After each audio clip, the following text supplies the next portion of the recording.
Hello, guys, my beloved viewers. This is Fran, Fran's Fresh Start in Chiang Mai. Today, I am messaging you from Payap University, the biggest private university in Chiang Mai, which is just 4 minutes away from AP Condo where I live.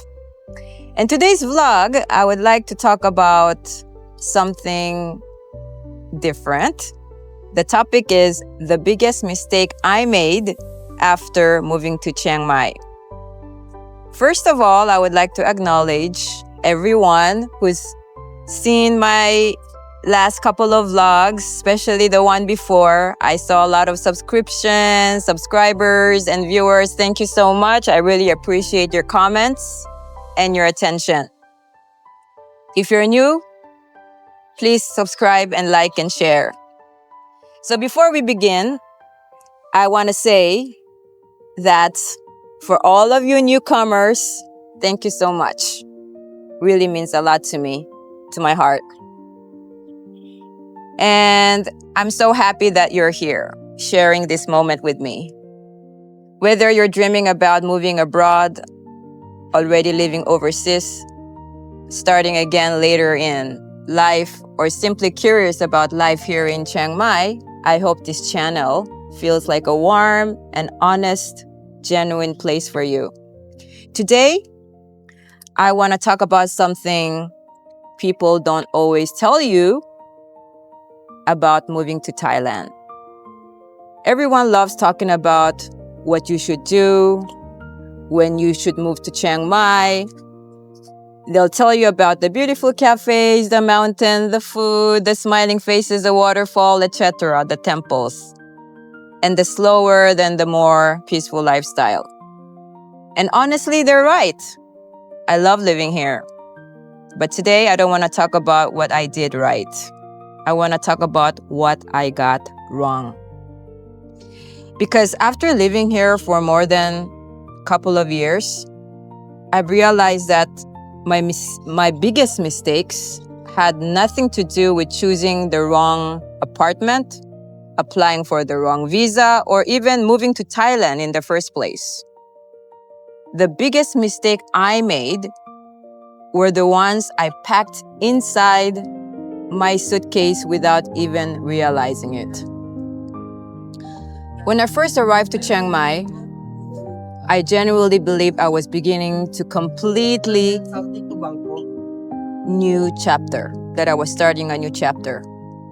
I had sold my flat in Israel, packed my life into 2 suitcases, and left behind everything that felt familiar.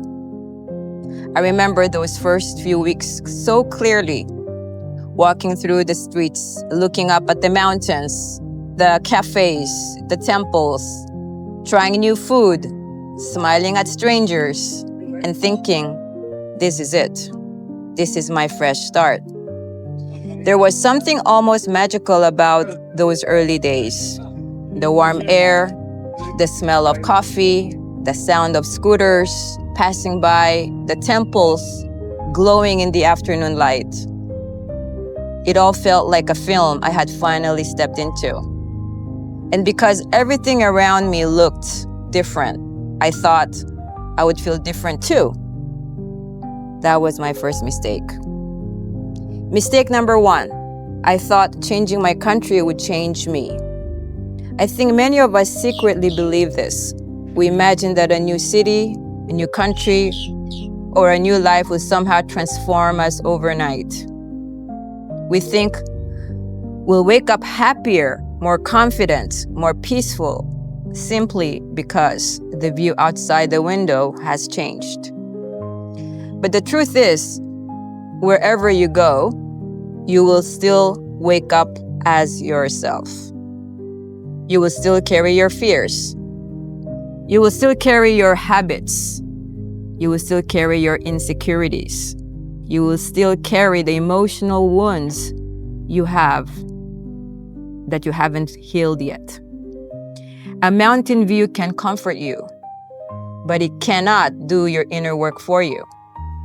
A beautiful cafe can give you a peaceful afternoon, but it cannot create self-worth.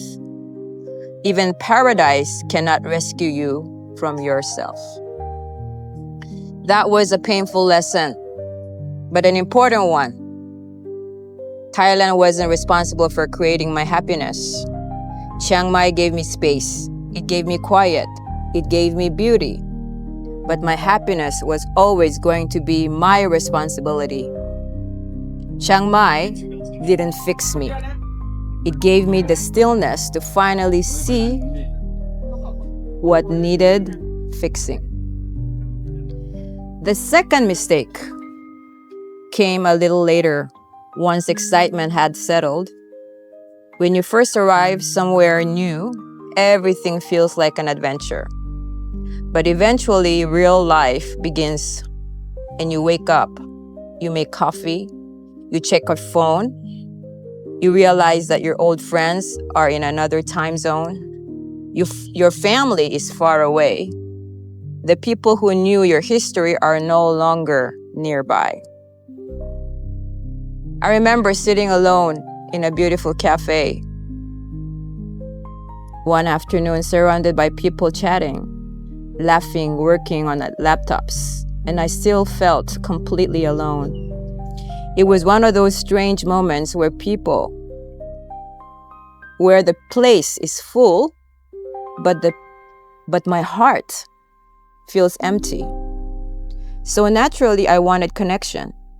I wanted close friendships. I wanted meaningful conversations. I wanted people to explore. Waterfalls would have, and dinner with, go dancing with, laugh with, simply share everyday life with someone special.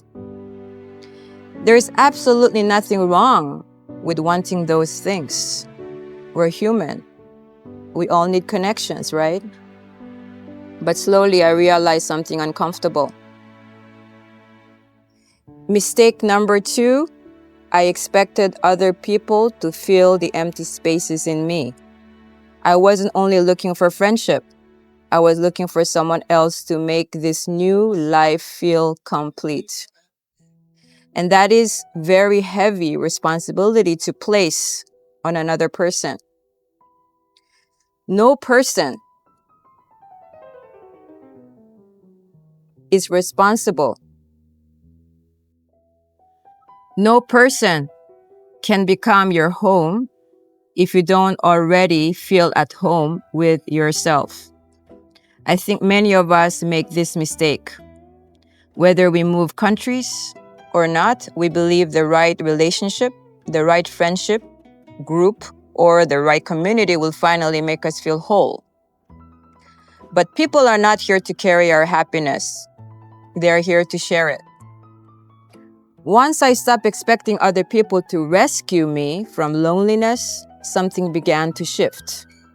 I started taking myself out for coffee. I walked around the city without needing someone beside me. I sat in parks. I wandered through markets. I watched life happening around me without feeling like I was missing out. I began to understand that being alone and being lonely are not the same thing. Being alone can become peaceful. Being alone can become powerful. Being alone can even become a friendship with yourself. And that was something I had to learn here. Perhaps the hardest lesson involves my heart. When you've been through divorce, breakups, loneliness, big life changes, or moments where you feel emotionally vulnerable, there is a part of you that simply wants to feel loved again. You want to believe people. You want to believe their promises. You want to believe that the next chapter, this next person, this next possibility might finally be different. And sometimes when your heart is tired, hope can sound very convincing. Looking back now, I can see moments where I ignored things I shouldn't have ignored. Not because anyone has necessarily a bad person, but because I wanted the story in my head to be true. I saw potential instead of reality. I listened to beautiful words instead of watching consistent actions. I gave too much importance to what someone said and not enough importance to what they actually did.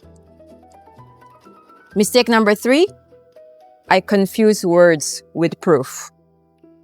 Loneliness has a funny way of making us fall in love with possibility instead of truth. That sentence took me a long time to understand. Today, I still believe in love. I still believe there are wonderful people in this world. I still believe life can surprise us in beautiful ways. But I've learned something very important. Protect your heart until someone's actions consistently match their words. Trust is not built through promises. Trust is built through time. Trust is built through consistency. Trust is built when someone shows up again and again, especially when life becomes difficult. And most importantly, loving someone should never require you to stop loving yourself. That may be the one of the greatest gifts Chiang Mai has given me, the space to hear my own heart again. There was another mistake I kept repeating without even realizing it. I spent far too much time waiting for invitations, waiting to meet the right people, waiting for friendships to appear, waiting for life to somehow begin. I would see events online and think, maybe next time. I would hear about people meeting up and think, I wish someone had invited me. I would sit with my coffee and quietly hope that the life I imagined would somehow come and find me. Then one afternoon, I had very honest conversation with myself. I realized nobody was coming to build my life for me. Nobody was going to knock on my door and say, Fran, here is your new group of friends. Nobody was going to magically create the community I was longing for. If I wanted that life, I had to participate and build it. Mistake number 4. I wanted for life to begin instead of creating it.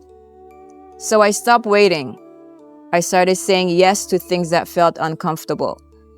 I joined pickleball, even though I didn't know anyone. I went dancing. I even joined paddle yesterday, and today I'm starting a new tournament and meeting new friends. I attended events myself. I spoke to strangers. I started filming more YouTube videos. I started my own events and hosting it consistently. And eventually, I even started creating my own community in pickleball, meetups, sports, even at the church. Was it uncomfortable at first? Absolutely. Walking into a room where you don't know anyone can feel terrifying at my age, well, at any age. But the funny thing is, so many other people are standing there feeling exactly the same way. Someone just has to be brave enough to say hello first. And slowly, something beautiful started to happen. The more I focus on creating opportunities for other people, instead of waiting for opportunities to come to me, the richer my own life became. Community isn't something you simply find. Community is something you build. One conversation, one invitation, one brave little yes at a time. That lesson changed my life more than moving countries ever did. So when I look back now, I don't regret moving to Chiang Mai, not for a second. But I do understand the journey differently. I didn't move here and become a new person overnight. I moved here and slowly met the parts of myself I had been too busy to face before. Chiang Mai gave me beauty, but it also gave me silence. And in that silence, I had to listen to myself. I had to learn that happiness is not something a country gives you. I had to learn that other people can share your life, but they cannot complete it for you. I had to learn that love needs actions, not just words. And I had to learn that if I wanted community, I had to help create it. Maybe you don't need to move countries to understand this. Maybe you felt this after a divorce, after a breakup, after a retirement, after your children left home, after losing someone, after changing careers, or simply after waking up one day and realizing that life you had no longer fits the person you are becoming. Starting over is beautiful, but it is also confronting because a fresh start doesn't erase who you are. A fresh start gives you the chance to finally become honest with yourself. And that is where the real change begins. If any part of this story resonated with you, I would genuinely love to hear from you. Have you ever moved to a new place or a new country? Did you make any of these same mistakes like me? What surprised you most about starting over? Or what are you most afraid of if you're thinking about making a fresh start? Please share your experiences in the comments below and ask me any questions you have about moving to Chiang Mai, building a new life abroad, or starting again later in life. I read every comment and I genuinely enjoy hearing your stories. Your experience might also help someone else who is sitting at home right now, wondering if they're brave enough to begin again. If you enjoyed this video, I'd be so grateful if you give it a thumbs up and shared it with someone else who might need a little encouragement and on their own fresh start. Thank you so much for spending this time with me. Chiang Mai didn't give me a perfect new life. It gave me the space to finally build one. Take care of yourselves, and I'll see you in the next video here on Fran's Fresh Start in Chiang Mai. I love you guys. See you and take care.